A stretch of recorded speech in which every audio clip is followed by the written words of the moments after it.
আচ্ছা নাজমুল, তাহলে আমরা ফার্স্ট ইমেল নিয়ে কথা বললাম।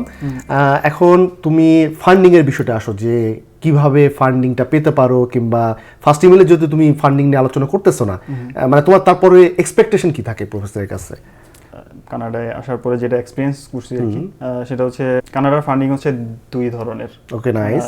একটা হচ্ছে আপনার ডিপার্টমেন্টাল ফান্ডিং, মানে প্রত্যেক ডিপার্টমেন্টে একটা ফান্ড আছে। হ্যাঁ, একটা ফান্ড আছে, সেটা হচ্ছে আপনার টিচিং অ্যাসিস্ট্যান্ট বলে, হ্যাঁ, যে আপনি মার্কিং করলেন, ইনভিজিলেশন করলেন, অথবা স্টুডেন্টদের হেল্প করলেন কোনো ক্লাসের ল্যাবে।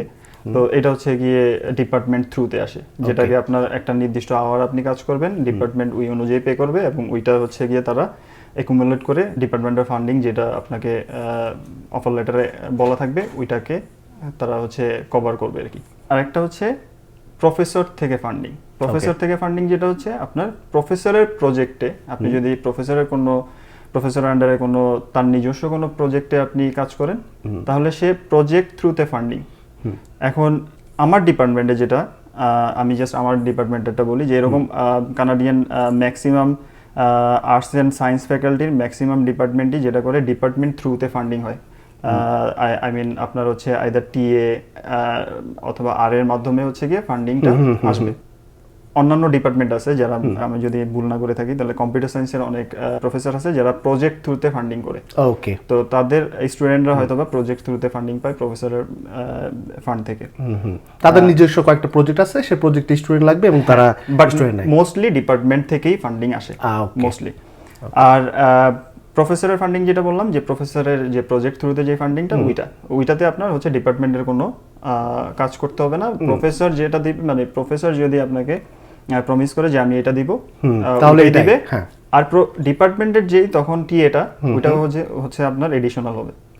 যে আপনি যখন ডিপার্টমেন্ট থেকে কোনো কাজ পাবেন টিএ বা আরএ, ওইটা হচ্ছে আপনার এডিশনাল, প্রফেসরের প্রজেক্ট ফান্ডিং এর টপ আপ। ওকে, আচ্ছা, এখন এখানে ফান্ডিং এর স্কলারশিপের অনেক অনেক অনেক অনেক গুলা ক্যাটাগরি আছে বিভিন্ন ইউনিভার্সিটিতে। আপনি মনে হয় এটাও জানেন যে ডিনসির স্কলারশিপ, তারপরে প্রভোস্ট বা কিছু স্পেশাল স্কলারশিপ আছে। তো আমাদের এখানে যেমন ডিনসি স্কলারশিপের বিষয়টা হচ্ছে যে আপনি 3 বছর উইদাউট টিউশন ফি আপনি একটা নির্দিষ্ট অ্যামাউন্টের টাকা পাচ্ছেন, এবং আপনার কোনো টিউশন ফি দিতে হবে না। এইটা শুধু পিএইচডি স্টুডেন্টদের ক্ষেত্রে। ওকে, মাস্টার্সের স্টুডেন্টদের ক্ষেত্রে ডিনস পেলে আপনার টিউশন ফি দেওয়া লাগবে, বাট আপনার ওই অ্যামাউন্টের টাকাটাই দিবে, বাট আপনার কোনো টিএ করা লাগবে না, আরএ করা লাগবে না। টিএ যদি আরএ যদি করেন, ওইটা আপনার টপ আপ। আচ্ছা, এই স্কলারশিপের যে আইডিয়াগুলো, স্কলারশিপ যেগুলো আছে, এগুলো কোথায় দেখতে পাবো? স্কুলের সবই ওয়েবসাইটে আপনার সবগুলা ক্যাটাগরি করা আছে, যে ফার্স্টে অ্যাডমিশন, তারপরে রিকোয়ারমেন্ট, তারপরে আপনার এই স্টেপ বাই স্টেপ সবই বলা থাকে, যে ফান্ডিং কোন জায়গা থেকে হবে, কিভাবে করতে হবে, অ্যাপ্লাই করতে হবে। অনেক সময় যেটা হয় যে আপনি যখন অ্যাপ্লাই করতেছেন, তার সাথে সাথেই হচ্ছে গিয়ে অটোমেটিক আপনি ফান্ডিং এর জন্য এলিজিবল হয়ে যাচ্ছেন। কারণ হচ্ছে তারা ওই সিস্টেমে যখন আপনি অ্যাপ্লাই করতেছেন, আপনি একটা মিনিমাম রিকোয়ারমেন্ট ফুলফিল করেই হচ্ছে আপনি অ্যাপ্লাই করতেছেন। ওকে, এই প্রত্যেকটা ক্ষেত্রে সুপারভাইজার লাগবে। সুপারভাইজার আমরা এই জন্য আমরা নক করি যে হচ্ছে গিয়ে আপনি কার কাছে ইয়ে করবেন। আদারওয়াইজ আপনি এখানকার এডমিশন প্রসেস তো সুপারভাইজার থ্রুতে হয়, আরেকটা হচ্ছে সেন্ট্রালি যেটা। তো আপনি যদি নর্মালি অ্যাপ্লাই করেন, তাহলে যেটা হবে যে আপনার ওয়েট করতে হবে যে আপনার ডিপার্টমেন্টে একটা কমিটি মিটিং হবে, তখন হচ্ছে সব প্রফেসররা বসবে, এক একজনের প্রোফাইল নিবে। যদি আপনি প্রিভিয়াসলি নক না দেন, তখন যারা প্রিভিয়াসলি নক দিছে তারা হচ্ছে গিয়ে হয়তোবা প্রফেসর তাদের কাছে কমিটেড হয়ে যায়, তখন তাদের নেওয়া হয়।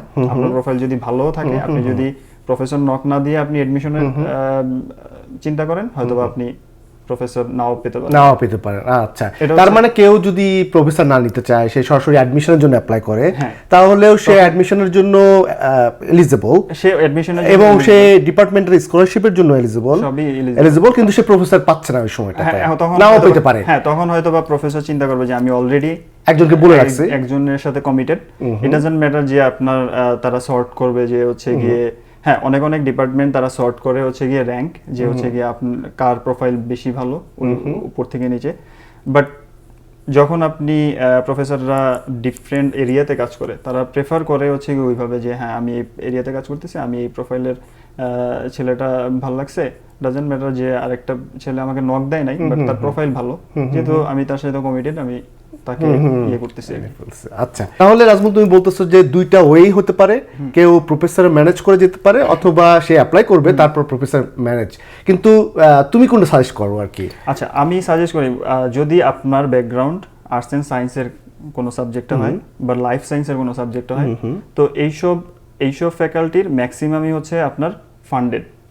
তো আপনি যখন হচ্ছে গিয়ে কোনো জায়গায় এডমিশন নেবেন, যেমন আমার ডিপার্টমেন্টে যারা হচ্ছে গিয়ে এডমিশন নিবে তারা অবশ্যই ফান্ডেড।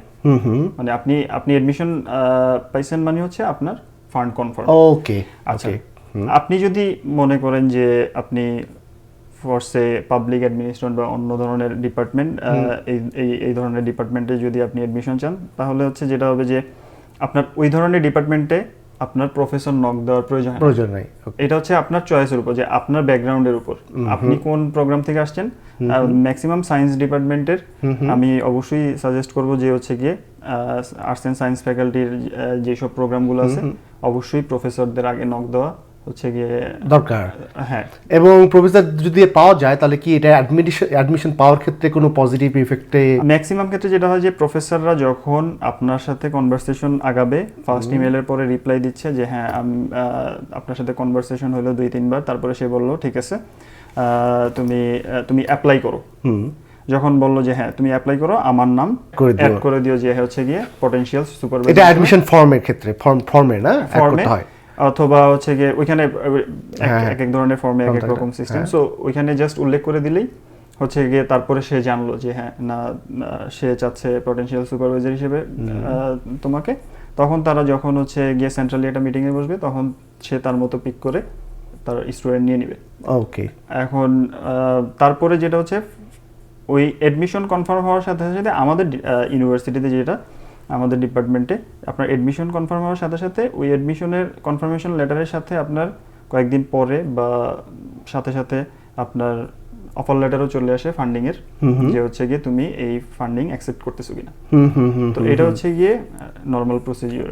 আচ্ছা, এখন আরেকটু আমি তোমার ইমেলে যেহেতু আমরা ছিলাম, ধরো কোনো প্রফেসর তুমি নক করছো, রিপ্লাই করতেছে না, এক্ষেত্রে তোমার মানে কি করণীয় থাকে কিংবা কি করো তুমি, আসলে কি করা উচিত স্টুডেন্ট? আমি ইউজুয়ালি যখন একটা প্রফেসরকে নক দেই বা কাউকে নক দেই, তার ঠিক যদি সে রিপ্লাই না দেয়, ফর এক্সাম্পল এটা হচ্ছে একটা অপশন যে যদি সে রিপ্লাই না দেয় তাহলে আমি 2 উইকস পরে তাকে আবার একটা ফলো আপ ইমেল দেই, যে হচ্ছে জানি তুমি বিজি আছো, বাট তুমি যদি আমার ইয়েটা দেখে থাকো বা তোমার কোনো আইডিয়া আছে কিনা, বা তুমি যদি আমাকে একটা সাজেস্ট করো, তখন সে সেকেন্ড ইমেলের পরে রিপ্লাই আসে ইউজুয়ালি। ওকে, ম্যাক্সিমাম সেকেন্ড ইমেলেও রিপ্লাই আসলো না, তারপরে আমার মনে হয় তুমি কি একবার ছেড়ে দাও না আরেকটা? তখন যেটা হয় যে আমি হয়তোবা অন্যদিকে মুভ করি, কারণ আমার মনে হয় না যে ওই প্রফেসরের নিয়ে এখন আমি 1 মাস, আমি 15 দিন যেহেতু 2 সপ্তাহ যেহেতু আমি গ্যাপ দিছি, তাহলে হচ্ছে গিয়ে আমার 1 মাস পরে আবার তারে আমি নক দিতে পারি, বাট যদি আমি অন্য জায়গা থেকে পজিটিভ রিপ্লাই না পাই তখন হচ্ছে নক দেওয়া, হয়তো কিছুদিন পরে আরো সময় নিয়ে নক দিলা পরে আরেকবার। বাট 2টা ফলো আপ ইমেল দেওয়ার পরে যদি রিপ্লাই না পাওয়া যায় তাহলে আমার মনে হয় না যে তাকে নক দেওয়া কোনো প্রয়োজন আছে। নাইস। এটা হয় কি যে অনেক সময় আমরা বাংলাদেশিরা কিংবা আমরা বাংলাদেশে যারা থাকি তারা অনেক সময় একটা ইমেল করে ফেলার পরে কোনো রেসপন্স পাই না, আমরা ধরো একেবারে হয়ে যায় যে না আমাদের আর কোনো আশা নাই, ভরসা নাই, ফলো আপ ইমেল করবো কি করবো না, অনেক সময় আমরা কনফিউজ থাকি। তো যাক, ভালো লাগলো এটা শুনে যে ফলো আপ ইমেল করার সুযোগ আছে, ঠিক না? অ্যাটলিস্ট ফার্স্ট ফলো আপ করলাম, তারপরে সেকেন্ড ফলো আপের সুযোগ থাকে অনেক সময়, না হলে আরো আমাদের অল্টারনেটিভ চিন্তা করতে হবে। আমাদের এটাও চিন্তা করা উচিত যে আমরাও যেমন বিজি, তারাও অনেক বিজি থাকে এবং স্ট্রেসের মধ্যে থাকে, তাদের বিভিন্ন জায়গা থেকে ফান্ড কালেক্ট করতে হয়, আনতে হয়, সো কম্পিটিশন, সো এই আপনার রিসার্চের ফিল্ডটাও হচ্ছে গিয়ে অনেক বেশি কম্পিটিটিভ। ওকে, কথা বললাম আইএলটিএস নিয়ে, কিভাবে ইমেল করবো সেটা নিয়েও বললাম, ইমেলের পরে কি স্টেপ হতে পারে, কি রেসপন্স হতে পারে, পজিটিভ নেগেটিভ সবই কথা বললাম। এখন এর পরে কি হয় আসলে? ধরো তুমি ইমেল প্রফেসর ওকে বলে ফেললো, প্রফেসরের সাথে তোমার হয়তো বা স্কাইপেও কথা হইলো কিংবা হলো, হ্যাঁ সবকিছু হওয়ার পরে ওকে প্রফেসর ওকে, হ্যাঁ তোমার আইএলটিএসও আছে, ইভেন তুমি যখন সিবি তাকে করছো, সিবি তো সবকিছু তো আছে, ঠিক না? তার মানে সবকিছু তো প্রফেসর তোমার লাইক করে ফেলছে। এরপরে কি হয় আসলে? এরপরে কি অ্যাডমিশনে চলে যাও তোমরা? এরপরে প্রফেসর যখন হচ্ছে আমার প্রোফাইল চুজ করলো যে না ঠিক আছে আমি ওর সাথে কাজ করতে পারি, তখন প্রফেসর নিজে থেকেই হয়তোবা ইয়ে করে যে হচ্ছে গিয়ে তোমার ফান্ডিং হচ্ছে এরকম এরকম আসবে ডিপার্টমেন্ট থ্রুতে এরকম এরকম। আর প্রফেসর যদি না বলে তাহলে হচ্ছে ডিপার্টমেন্টাল ওয়েবসাইট আছে, ওইখান থেকে হচ্ছে আমি খবর নিতে পারি যে হচ্ছে এখানকার এডমিশন, এটাকে কি হচ্ছে গিয়ে এডমিশন গ্রান্টেড মানে কি ফান্ডিং গ্রান্টেড, নাকি হচ্ছে গিয়ে এডমিশন হওয়া মানে হচ্ছে ফান্ড আমার আলাদা হচ্ছে ফান্ডের জন্য অ্যাপ্লাই করতে হবে কিনা। ওকে ওকে। তো এটা চাইলে হচ্ছে গিয়ে খুব সফট ওয়ার্ডে হচ্ছে প্রফেসরকেও জিজ্ঞাসা করা যায়, অথবা হচ্ছে গিয়ে ডিপার্টমেন্টে যে হচ্ছে গ্রাজুয়েট কোঅর্ডিনেটর আছে তাকে মেল দিয়ে জিজ্ঞাসা করা যায় যে আমি প্রফেসরকে নক দিয়েছিলাম, এই প্রফেসর হচ্ছে আমাকে সুপারভাইজ করতে রাজি আছে, সো আমাকে সে অ্যাপ্লাই করতে বলছে। মানে এটা অ্যাডমিশন তুমি পেপার ডকুমেন্ট সব জমা দেওয়ার আগেই করা যায়, আগে কথা বলা যায়। আমি কোঅর্ডিনেটরে যখন বলবো তখন হচ্ছে কোঅর্ডিনেটর কে এটা জিজ্ঞাসা করলাম যে হচ্ছে গিয়ে আই এম ওয়ান্ডারিং যে আমার এডমিশন যদি গ্রান্টেড হয় তাহলে এখানে ফান্ডের কি ব্যাপার, আমি জাস্ট জানতে চাচ্ছিলাম। তখন সে কোঅর্ডিনেটরের কাজই হচ্ছে আপনাকে ইনফরমেশন প্রোভাইড করা, আপনি কিভাবে অ্যাপ্লাই করবেন, সব ইনফরমেশন তার কাছে পাওয়া যায়। হ্যাঁ, তো সে মোস্টলি যেটা হয় আমার ডিপার্টমেন্টে আমি যেটা পাইছি যে খুব প্রম্পটলি রিপ্লাই দিছে। আমার ক্ষেত্রে যেটা ডিফারেন্ট হয়েছে যে আমার ওয়াইফ এখানে থাকাতে আমি হচ্ছে তোমার ওয়াইফ যোগাযোগ করতে পারছে, সবকিছু সে নিজে যোগাযোগ করতে পারছে এবং আমি তার থ্রুতেই হচ্ছে ইমেল করি, এবং আমার কোনো আদার অপশন ছিল না যে আমার ওয়াইফ এখানে আছে সেম অ্যাজ আমার ব্যাচেলর। তুমি তো কনসেন্ট দিয়ে দিছো এমনিতেই। হ্যাঁ, আমার ব্যাচেলরে যেমন আমি ঢাকার বাইরে পরীক্ষা দিতে পারবো না অন্য জায়গায়, এখানেও সেম আমার ওয়াইফ এখানে আছে আমি এই জায়গায় অ্যাপ্লাই করছি। ওকে। তো অ্যাপ্লাই করার পরে গ্রাজুয়েট কোঅর্ডিনেটর যখন হচ্ছে রিপ্লাই দিবে সে বলে দিবে যে এটা এরকম না ওরকম। তো এটা হচ্ছে প্রসেস যে আপনি আপনার ফান্ড সম্পর্কে জানা বা আপনার প্রফেসরের মাধ্যমে জানা যে হচ্ছে কি তুমি কি আমাকে ফান্ড করতেছো নাকি ডিপার্টমেন্ট থেকে আসতেছে, ফান্ডের বিষয়টা কি। ওকে, নাইস। অনেক সময় প্রফেসর বলেন না আমি তোমার টিউশন ফি পে করে দিব, তোমার ওইটা পে করতে হবে, অথবা আমি তোমাকে 50% দিব আমার প্রজেক্ট থেকে, অথবা বলে দিতে পারে যে সবই পে করব, ঠিক না? ডিপেন্ড প্রফেসরের। ওকে। এটা হচ্ছে কি আপনার ফান্ডিং এর বিষয়গুলো। আচ্ছা,